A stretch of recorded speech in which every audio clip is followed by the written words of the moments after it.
కొరకు క్రీస్తు, నీ కొరకు క్రీస్తు. మీ అనుభవంలో మీరు ఒక ఆసక్తికరమైనటువంటి విషయాన్ని గమనించుంటారు. క్రైస్తవ విశ్వాస జీవితంలో మీరు కొనసాగేటప్పుడు అదేంటి అంటే, సువార్తను ప్రకటించినప్పుడు కొంతమంది నమ్మతారు, కొంతమంది నమ్మరు. కొంతమంది యేసు ప్రభు యొక్క సువార్తని నమ్మి కొంతకాలం కొనసాగుతారు, ఆ తర్వాత కొంతకాలం తర్వాత విడిచిపెట్టేస్తారు. మరి కొంతమంది కొంతకాలం కొనసాగుతారు, ఆ తర్వాత లోకంలో కలిసిపోతారు. వాళ్ళకి వీళ్ళకి మధ్య లోకానికి పెద్ద తేడా ఏమీ కనిపించదు. మరి కొంతమంది విశ్వాసులు అంటే యేసు ప్రభు సువార్త విన్న తర్వాత దేవుని యొక్క వాక్యంలో చాలా ఎదుగుతారు, యేసు ప్రభుకి సాక్షులుగా నిలబడతారు, దేవుని యొక్క రాజ్య సువార్త పరిచర్య చేస్తూ ఉంటారు, వారు విస్తారంగా ఫలిస్తూ ఉంటారు. సువార్త ఒకటే, అందరూ వింటున్నారు, కానీ కొంతమంది తృణీకరిస్తున్నారు. అందరూ వింటున్నారు, వాళ్ళలో కొద్దిమంది చాలా సంతోషంగా అంగీకరిస్తారు. ఈ భేదం ఎందుకు కనిపిస్తుంది? ఎందుకు కొంతమంది రక్షింపబడలేకపోతున్నారు? ఎందుకు కొంతమంది దేవుని యొక్క విశ్వాస జీవితంలో ఎదగలేకపోతున్నారు? కారణం ఏంటి అనేటటువంటి విషయాన్ని గురించి ఈ దినమున మనము లూకా సువార్త 8వ అధ్యాయము 4వ వచనం నుంచి ప్రారంభించి 16వ వచనం వరకు చదువుకుంటామండి. బహుజన సమూహము కూడి ప్రతి పట్టణము నుండి ఆయన యొద్దకు వచ్చుచుండగా ఆయన ఉపమాన రీతిగా ఇట్లనెను. విత్తువాడు తన విత్తనములు విత్తుటకు బయలుదేరను. అతడు విత్తుచుండగా కొన్ని విత్తనములు త్రోవ పక్కన పడి త్రొక్కబడిన గనుక ఆకాశ పక్షులు వాటిని మింగివేసును.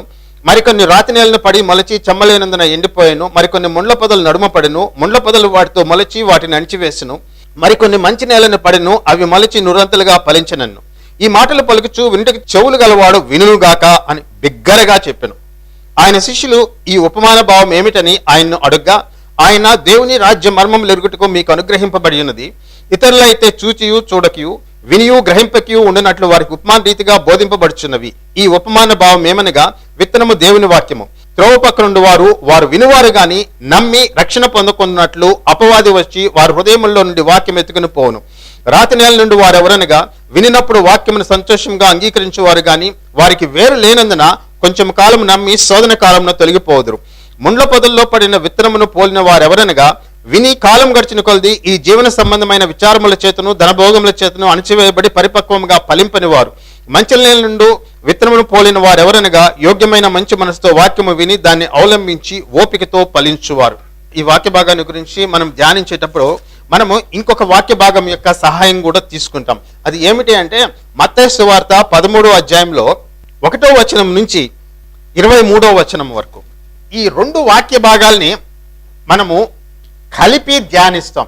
నేను ఆ మత్తయి సువార్త వాక్య భాగాన్ని చదవలా, ఎందుకంటే మనకు సమయం చాలదు కాబట్టి కేవలము లూకా సువార్త మీద నేను ఆధారంగా చేసుకుని మాట్లాడుతాను. అయితే దాని గురించి లూకా సువార్తలో నుంచి మాట్లాడేటప్పుడు నేను మత్తయి సువార్తలో 13వ అధ్యాయంలో 1 నుంచి 20 వరకు 24 వరకు ఉండేటటువంటి వాక్య భాగాల యొక్క సహాయము, వాటిని ఆధారంగా చేసుకుని కూడా నేను మాట్లాడతాను.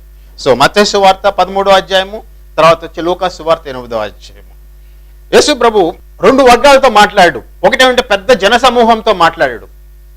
ఆ జన సమూహం వెళ్ళిపోయిన తర్వాత ఆయన దగ్గరికి శిష్యులు ఏకాంతంగా ఉన్నప్పుడు వచ్చి ఆయన అంతకుముందు జన సమూహంతో చెప్పినటువంటి ఉపమానం యొక్క భావం ఏమిటి అని చెప్పి అడిగినప్పుడు ఆ ఉపమానం యొక్క భావాన్ని ఆయన వారికి విపులీకరించాడు.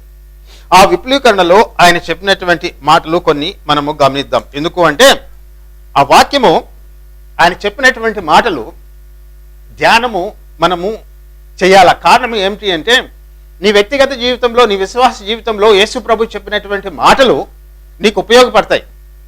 యేసు ప్రభు చెప్పినటువంటి మాటలు నిన్ను నువ్వు సరిచేసుకునే దానికి సహాయపడతాయి.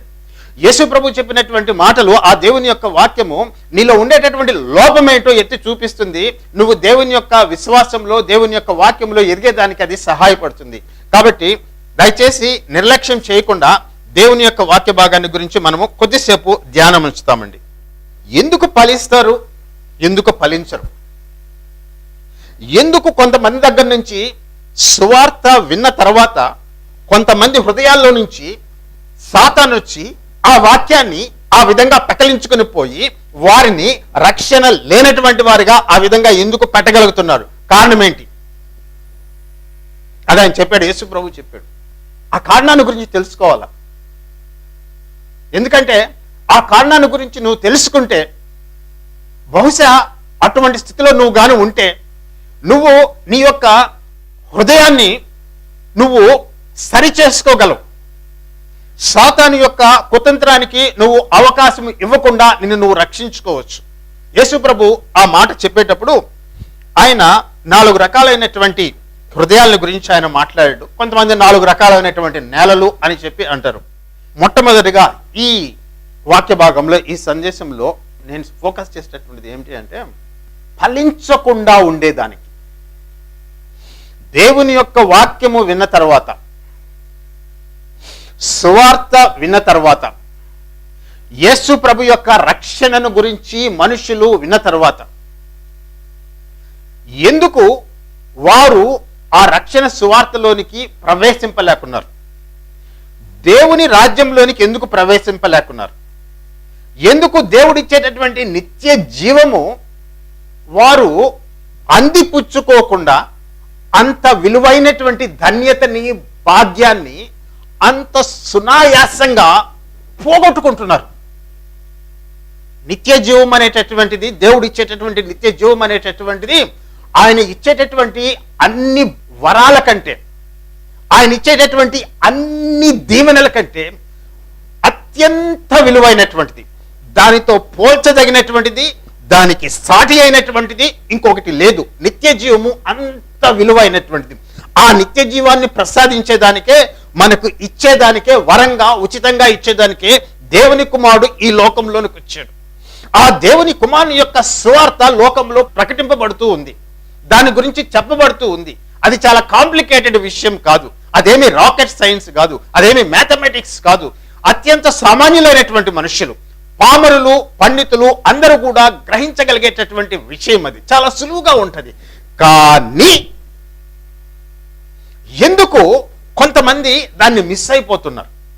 ఎందుకు ఆ యేసు ప్రభు యొక్క రక్షణ సువార్తని విన్న తర్వాత ఆ దేవుని రాజ్యంలోనికి ప్రవేశించలేకపోతూ ఉన్నారు? ఏమి అడ్డం వస్తుంది? ఏమి ఆటంకపరుస్తూ ఉంది? ఒక విషయం గమనిస్తే, సువార్త ప్రకటించబడినప్పుడు ఈ వర్గం వారు అంటే నేను మొట్టమొదటి వర్గం వారు అంటే మొట్టమొదటి గుంపు గురించి మాట్లాడుతున్నా. ఆ గుంపు గురించి యేసు ప్రభు చెప్తూ, వారు వింటారు, దేవుని యొక్క సువార్తను వింటారు. వారు త్రోవ పక్కన పడినటువంటి వారని అంటాడు. ఆ కాలంలో పొలము చేసుకునేటప్పుడు ఆ పొలం మధ్యలో కాలిబాటలు ఉండేటటువంటివి. రైతు విత్తనాలు విసిరేటప్పుడు ఆ కాలిబాట మీద కూడా విత్తనాలు పడేటటువంటివి. పక్షులు వచ్చి వెతుకుపోయి అంటాడు. ఇంకా ఫలించేటటువంటి ప్రసక్తి లేదు. సాతాను వచ్చి ఆ వాక్యాన్ని లేపుకొని వెళ్ళిపోయింది, హృదయంలో నుంచి లేపుకొని వెళ్ళిపోయింది. విన్న తర్వాత, హృదయంలోనికి వాక్యము ప్రవేశించిన తర్వాత, ఆ సమాచారము, ఆ రక్షణ సమాచారము నీ హృదయంలో నుంచి ఆ విధంగా పెకలింపబడి, సాతాను ఏ విధంగా దొంగిలించుకోపోతున్నాడు అనేటటువంటి విషయాన్ని గురించి యేసు ప్రభు చెప్తూ ఒక ముఖ్యమైనటువంటి కారణాన్ని గురించి చెప్పాడండి. ఏ విధంగా సువార్తని దొంగిలిస్తూ ఉన్నాడు? అందులో మనుష్యుల యొక్క బాధ్యత ఏమైనా ఉందా? వినేటటువంటి వారి యొక్క బాధ్యత ఏమైనా ఉందా? ఆ విషయాన్ని గురించి నేను మాట్లాడతాను. చాలా సులువుగా మనము సాతాను దొంగిలించేశాడు అని చెప్పొచ్చు, వాక్యంలో చెప్పబడింది కాబట్టి. కానీ యేసు దాని గురించి మాట్లాడేటప్పుడు ఈ మత్తయి సువార్తలో ఎందుకు వాళ్ళు ఫలించలేకుండా ఉన్నారు, ఎందుకు సువార్త వాళ్ళ హృదయంలో నుంచి దొంగిలింపబడుతూ ఉంది, అది నిర్వీర్యం చేయబడుతుంది, దానికి కారణము యేసు ప్రభు ఒకటి చెప్పాడండి. అది చాలా ముఖ్యమైనటువంటి కారణం. సువార్త విని స్వీకరించి ఫలించేటటువంటి వారికి, సువార్త విని ఫలించినటువంటి వారికి మధ్య ఉండేటటువంటి తేడా ఏమిటి? ఒక తేడా, అనేకమైనటువంటి తేడాలు ఉన్నాయి. వీళ్ళు ఎందుకు ఫలిస్తారు, వీళ్ళు ఎందుకు ఫలించరు, ఏమి కారణాలు అనేటటువంటి వాటిని మనం పరిశీలించినప్పుడు ఒక ముఖ్యమైనటువంటి కారణం ఏంటి అంటే, మత్తయి సువార్త 13వ అధ్యాయంలో ఆయన ఏం చెప్తాడంటే 18వ వచనం నుంచి, విత్తువాని గూర్చిన ఉపమాన భావము వినుడి, ఎవడైనను రాజ్యమును గురించి వాక్యము వినియు గ్రహింపక యుండగా దుష్టుడు వచ్చి వాని హృదయంలో విత్తబడిన దానిని ఎత్తుకొని పోవును. ఎవడైనను సువార్త విని గ్రహింపకయుండక అని చెప్పాడు యేసు ప్రభు. గ్రహింపుకి రాలే, విన్నాడు, వాడికి చెవులు ఉన్నాయి. తర్వాత చూడండి, ఫలించేటటువంటి వాడి యొక్క స్వభావం ఏ విధంగా ఉంటుందంటే, మంచి నేలన విత్తబడిన వాడు వాక్యము విని గ్రహించువాడు. ఫలించేటటువంటి వాడు, ఫలించినటువంటి వాడు, వాళ్ళిద్దరికీ మధ్య ఉండేటటువంటి ఒక ప్రధానమైనటువంటి తేడా ఏమిటి అంటే, ఒకడు వాక్యాన్ని విన్న తర్వాత గ్రహిస్తాడు, ఇంకొకడు వాక్యాన్ని విన్న తర్వాత గ్రహించడు. అంటే ఫిజికల్గా మాట్లాడితే, భౌతికంగా మాట్లాడితే దేవుని యొక్క ఆ వాక్యాన్ని గురించినటువంటి స్వరము వాడి చెవుల్లోకి పోతూ ఉంది. భౌతికంగా ఏమీ ప్రాబ్లం లేదు వాడికి. కానీ ప్రాబ్లం అంతా ఎక్కడ వస్తుందంటే, గ్రహించి అర్థం చేసుకునేటటువంటి దగ్గర ప్రాబ్లం వస్తూ ఉంది. గ్రహించకపోవడం, అండర్స్టాండ్ చేసుకోలేకపోతున్నారు అంటవాడు. ఈ అండర్స్టాండింగ్ కొంతమందికి ఎందుకు వస్తుంది, కొంతమందికి ఎందుకు రాదు? ఎందుకు గ్రహించలేక ఉన్నారు? కారణం ఏంటి? దాని గురించి మాట్లాడే ముందు ఇంకొక విషయాన్ని నేను ఈ సందర్భంలో తీసుకొని వస్తా. యేసు ప్రభు మాట్లాడేటప్పుడు జన సమూహంతో వారితో మాట్లాడేటప్పుడు ఉపమాన రీతిగా మాట్లాడాడు. ఈ విషయం మీరు జ్ఞాపకం పెట్టుకోవాలి. ఆయన ఏకాంతంగా ఉన్నప్పుడు శిష్యులు వచ్చి, ప్రభువా ఉపమానం యొక్క అర్థం ఏమిటి అని అడిగితే, ఉపమానం యొక్క అర్థాన్ని కంప్లీట్ గా విపులీకరించి ఇది అర్థం అని చెప్పేటటువంటి వాడు. జన సమూహానికి మాత్రము ఆయన ఉపమాన రీతిగా బోధించేటటువంటి వాడు. ఈ రెండు పద్ధతులు ఎందుకు అవలంబించాడు యేసు ప్రభు? ఒకరికేమో ఉపమానం చెప్తున్నాడు, శిష్యుల దగ్గరకు వచ్చాడైతే ఉపమాన భావాన్ని పూర్తిగా విపులీకరిస్తున్నాడు. ఎందుకు ఈ రెండు అప్రోచ్లు ఎందుకు ఈ టూ మెథడ్స్ ఎందుకు చెప్పేటప్పుడు, సువార్తను గురించి చెప్పేటప్పుడు కారణం ఏంటి? ఇది ఒక రకంగా సమంజసమైనటువంటిది లేదంటే సరి అయినటువంటిదిగా తోచొచ్చు కొంతమందికి. ఎందుకు ఆ విధంగా చెప్పాలా అని కొంతమంది అడగచ్చు. ఇప్పుడు ఆ విషయాన్ని గురించి మాట్లాడిన తర్వాత అప్పుడు ఎందుకు గ్రహించడం లేదో ఆ విషయానికి వస్తా. మొట్టమొదటిగా ఎందుకు వారికి ఉపమాన రీతిగా మాట్లాడుతూ ఉన్నాడు? యేసు ప్రభు కాలంలో పరిసయ్యులు ఉండేటటువంటి వాళ్ళు, సద్దూకాయలు ఉండేటటువంటి వాళ్ళు, వాళ్ళల్లో బోధకులు ఉండేటటువంటి వాళ్ళు, వాళ్ళకి గురువులు ఉండేటటువంటి వాళ్ళు, వాళ్ళకి శిష్య సమూహం కూడా ఉండేటటువంటిది. ఈ బోధకులు, ఈ యొక్క గురువులు శిష్యులకి బోధించేటటువంటి వారు. బయట బోధించేటప్పుడు సాధారణమైనటువంటి విషయాలు బోధించేటటువంటి వారు, ఉపమానాలు వాళ్ళు కూడా ఉపయోగించేటటువంటి వాళ్ళు, పరిసయ్యులు సద్దూకాయలు వాళ్ళు కూడా ఉపయోగించేటటువంటి వాళ్ళు. కానీ వాటి యొక్క అర్థము, దాని యొక్క లోతు, వాటి యొక్క విపులీకరణ, వాటిని విశ్లేషించడం అనేటటువంటిది గురువు లేదంటే ఆ బోధకుడు తనకి సన్నిహితమైనటువంటి శిష్యులుగా ఉన్నటువంటి వారికి వివరించి చెప్పేటటువంటి వాడు. ఎందుకు? కారణం ఏమిటి అంటే, ఈ ఉపమాన రీతిగా బోధించడం అనేటటువంటిది ఎందుకు యేసు ఈ ఉపమాన రీతిగా బోధించేటటువంటి కారణం ఏమిటి అంటే, దేవుని మీద, దేవుని యొక్క వాక్యం మీద ఎవరికి నిజమైన ఆసక్తి ఉంది, ఎవరు తమ హృదయాల్లో నిజంగా దేవుణ్ణి వెంబడించాలా అని కోరిక ఎవరిలో ఉంది, ఎవరు దేవుణ్ణి తెలుసుకోవాలనుకుంటున్నారు, ఎవరు దేవుని రాజ్యంలోనికి ప్రవేశించాలనుకుంటున్నారు అనేటటువంటి వారి నుంచి ఎవరికి దేవుడి మీద ఆసక్తి లేదు, ఎవరికి దేవుని వాక్యం మీద ఆసక్తి లేదు, ఎవరికి లోకం మీద, లోక ఆశల మీద, ఈ నేత్రాశ మీద, జీవపు డంబం మీద, శరీరాశ మీద, ఇహపరమైనటువంటి విషయాల మీద ఎక్కువ ఆసక్తి కలిగి ఉన్నారు అనేటటువంటి వారిని ఈ ఉపమానం ఏం చేస్తుందంటే వేరుపరుస్తుంది. ఏ విధంగా? యేసు ప్రభు జన సమూహంతో మాట్లాడుతూ ఉపమానం చెప్పాడు. దేవుని యొక్క వాక్యము ఉపమాన రీతిగా బోధింపబడినప్పుడు దేవుని మీద ఆసక్తి ఉండేటటువంటి వాడికి, దేవుని వాక్యం ఏమిటి, ఏ విధంగా తెలుసుకోవాలి, పరలోక రాజ్యం ఏంటి, ఏ విధంగా ఎదగాల అనేటటువంటి ఆసక్తి ఉండేటటువంటి వాడికి వాక్యము విన్న తర్వాత, ఆ సువార్త విన్న తర్వాత వాడి హృదయంలో ఒక కుతూహలం అనేటటువంటిది రేకెత్తించబడుతుంది. కుతూహలం అంటే అర్థము, కుతూహలం అంటే మీకు తెలుగు పదము అర్థం తెలియకపోతే, కుతూహలం అంటే తెలుగు డిక్షనరీ కానీ మీరు చూస్తే మిక్కిలి లోలత్వము అని చెప్పి రాయబడింది. కుతూహలం అంటే అర్థం. లోలత్వము అంటే అర్థం ఏమిటి అంటే ఒక దాని మీద మిక్కిలి ఆశ కలిగి ఉండడం. కుతూహలం అంటే ఆ యొక్క ఆశను రేకెత్తించేటటువంటిది. దేవుని యొక్క సువార్తని విన్న తర్వాత ఒక వ్యక్తి హృదయంలో ఒక కుతూహలం అనేటటువంటిది, తెలుసుకోవాలన్నటువంటి ఆసక్తి, కోరిక అనేటటువంటిది, ఆ కాంక్ష అనేటటువంటిది, వాంఛ అనేటటువంటి వాడి హృదయంలో రేకెత్తించబడుతుంది. పురికొల్పబడతాడు, ప్రేరేపించబడతాడు. వాడికి అర్థం కాలే కేవలము ఏంటి అనేటటువంటిది.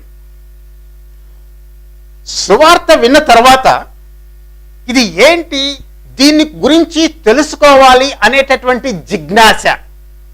జిజ్ఞాస అంటే అర్థం ఏంటి అంటే ఒక విషయాన్ని తెలుసుకోవాలని విచారించడాన్ని జిజ్ఞాస అంటాం తెలుగులో.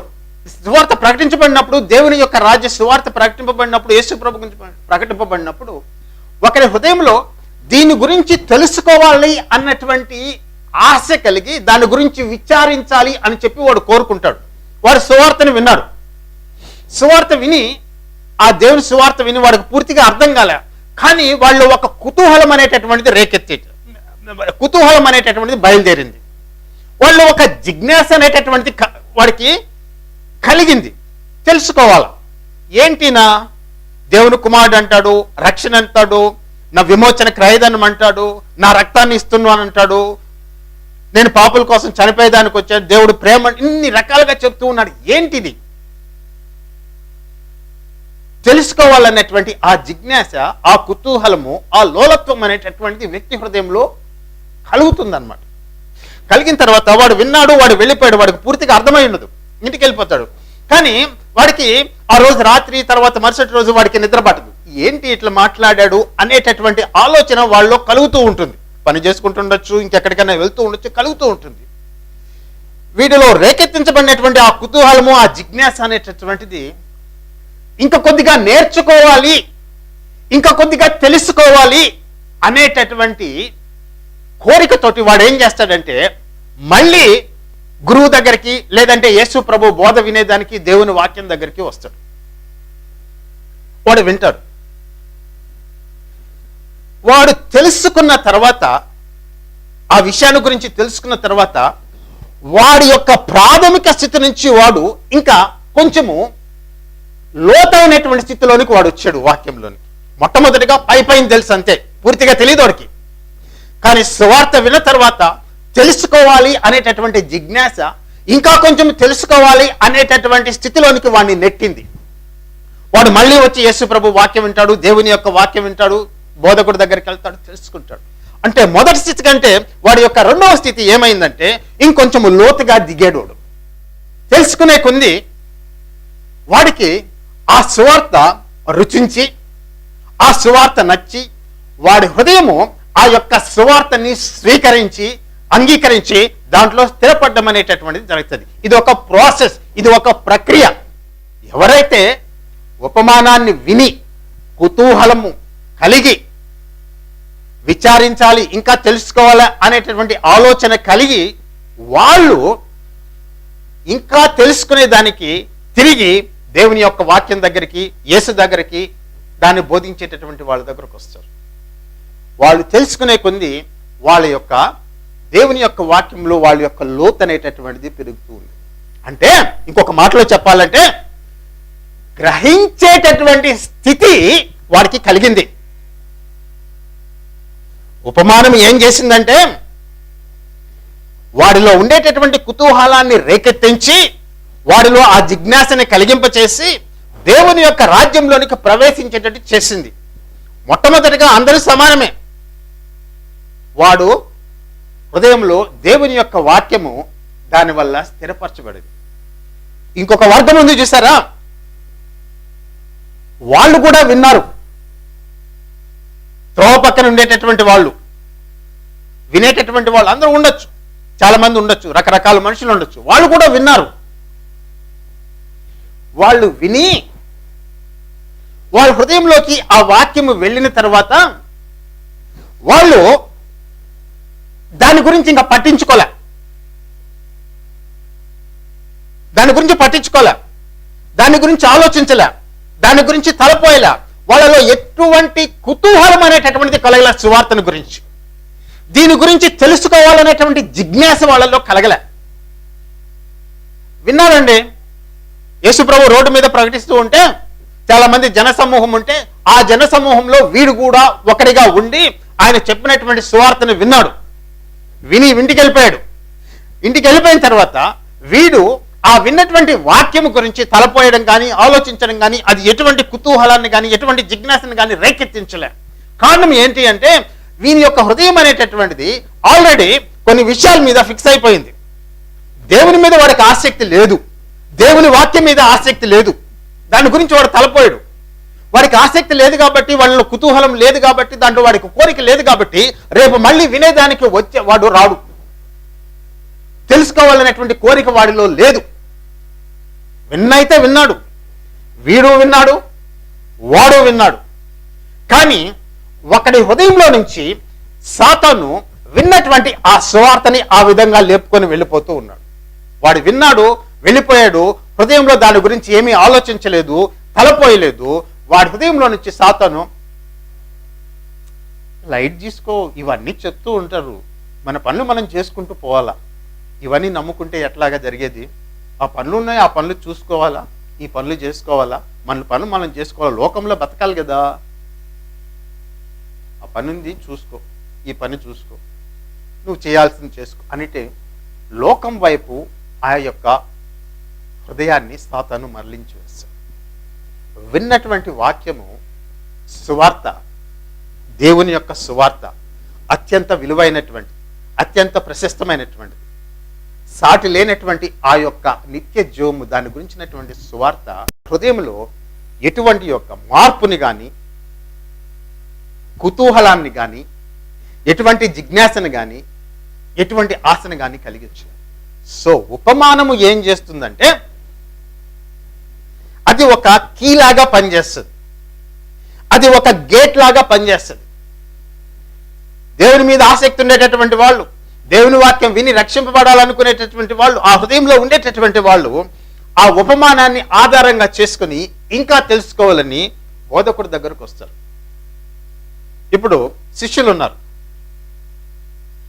బయట జన సమూహానికి శిష్యులకి ఏమీ తేడాలే. బయట ఉండేటటువంటి జన సమూహానికి, ఆ విస్తారమైనటువంటి జన సమూహానికి, యేసు ప్రభు దగ్గర ఉండేటటువంటి ఈ 12 మంది అత్యంత సన్నిహితులైనటువంటి శిష్యులకి అర్థం చేసుకునేటటువంటి విషయంలో తేడా ఏమీ లేదు. వాళ్ళకి అర్థం కాలే, వీళ్ళకి అర్థం కాలే.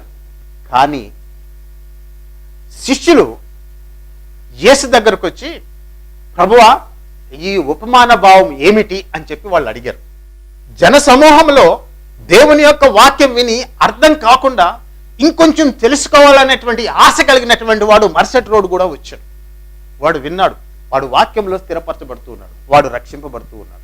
యేసు ప్రభు చెప్పినటువంటి మాట ఏమిటి అంటే, గ్రహించకపోవడం వలన వాక్యము వినియు గ్రహింపకయుండగా అని చెప్పి రాయబడింది. వాక్యము విన్నారు. ఈ లోకంలో మేధావంతులైనటువంటి వారు, గొప్ప విజ్ఞానవంతులైనటువంటి వారు, అనేక విషయాల్ని చర్చించేటటువంటి గొప్ప తత్వవేత్తలు లాంటి వాళ్ళు, గొప్ప పరిపాలకులు చాలా మంది ఉన్నారు. అందులో చాలా మంది యేసు ప్రభు యొక్క సువార్తను విన్నటువంటి వారే. కానీ ఆ విన్నటువంటి వారిలో అనేక మంది రక్షింపబడలే.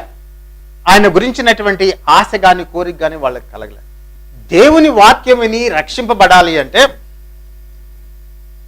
నీకు కావలసినటువంటిది దేవుని రాజ్యంలో నువ్వు స్థిరపరచబడాలా, దేవుని యొక్క రాజ్యంలో నువ్వు ఫలించాలా, దేవుని యొక్క రాజ్యంలో నువ్వు దేవునికి ఉపయోగకరమైనటువంటి ఒక సాధనంగా నువ్వు మలచబడాలా, దేవునికి మహిమ తీసుకుని రావాలా అనేటటువంటి ఆశ నీలో ఉంటే నీకు కావలసినటువంటిది ఏమిటి అంటే దేవుని యొక్క వాక్యాన్ని గ్రహించేదానికి నువ్వు ప్రయాసపడాలి. ఆకాశములు ఎన్నైనా పట్టలేని ప్రేమాది, సముద్రములు ఎన్నైనా నింపలేని ప్రేమాది. ఆకాశములు ఎన్నైనా పట్టలేని ప్రేమాది, సముద్రములు ఎన్నైనా నింపలేని ప్రేమాది. యేసయ్యా యేసయ్యా నీ ప్రేమే చాలయ్యా, యేసయ్యా యేసయ్యా నీ ప్రేమే చాలయ్యా. ఆకాశములు ఎన్నైనా పట్టలేని ప్రేమాది. అగ్ని జ్వాలల కన్నులవి భగా భగా మండునవి, అగ్ని జ్వాలల కన్నులవి భగా భగా మండునవి. బండ వంటి గుండెలను నీరు కార్చిన ప్రేమాది, బండ వంటి గుండెలను నీరు కార్చిన ప్రేమాది. ఆరని మారని ప్రేమాది, నన్నే మార్చిన ప్రేమాది. ఆరని మారని ప్రేమాది, నన్నే మార్చిన ప్రేమాది. యేసయ్యా యేసయ్యా నీ ప్రేమే చాలయ్యా, యేసయ్యా యేసయ్యా నీ ప్రేమే చాలయ్యా. ఆకాశములు ఎన్నైనా పట్టలేని ప్రేమాది, సముద్రములు ఎన్నైనా నింపలేని ప్రేమాది. రక్తధారల చేతులవి చాచేయున్న బాహు అది, రక్తధారల చేతులవి చాచేయున్న బాహు అది. తప్పులను ఎంచదది వేచి వెంటాడు ప్రేమాది, తప్పులను ఎంచదది వేచి వెంటాడు ప్రేమాది. రొమ్మున దాచిన ప్రేమాది, నన్నే దోచిన ప్రేమాది. రొమ్మున దాచిన ప్రేమాది, నన్నే దోచిన ప్రేమాది. యేసయ్యా యేసయ్యా నీ ప్రేమే చాలయ్యా, యేసయ్యా యేసయ్యా నీ ప్రేమే చాలయ్యా. ఆకాశములు ఎన్నైనా పట్టలేని ప్రేమాది, సముద్రములు ఎన్నైనా నింపలేని ప్రేమాది. మేకు దిగిన పాదాలవి రక్త సిక్త మార్గమది, మేకు దిగిన పాదాలవి రక్త సిక్త మార్గమది. గుంట నుండి పైకెత్తి నన్ను చేర్చి కూర్చిన ప్రేమాది, గుంట నుండి పైకెత్తి నన్ను చేర్చి కూర్చిన ప్రేమాది. పరిగెత్తి వచ్చిన ప్రేమాది, పగ్గాలే లేని ప్రేమాది. పరిగెత్తి వచ్చిన ప్రేమాది, పగ్గాలే లేని ప్రేమాది. యేసయ్యా యేసయ్యా నీ ప్రేమే చాలయ్యా, యేసయ్యా యేసయ్యా నీ ప్రేమే చాలయ్యా. ఆకాశములు ఎన్నైనా పట్టలేని ప్రేమాది, సముద్రములు ఎన్నైనా నింపలేని ప్రేమాది.